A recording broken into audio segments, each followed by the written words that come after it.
Hello, magandang umaga, Lila Channel. Meron naman po tayong bagong project. Ito pong pulang malaki. Ito po ay 24 cm. At ito naman pong karton ay 12 cm.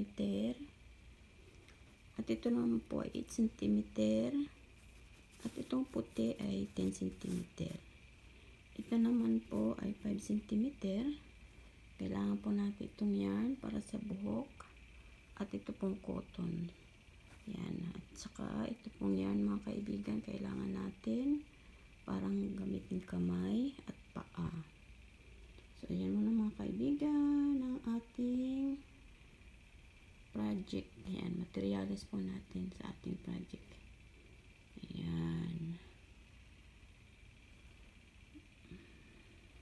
Yan po yung cotton. Ito po ay gagamitin natin 20 at saka 10 cm po.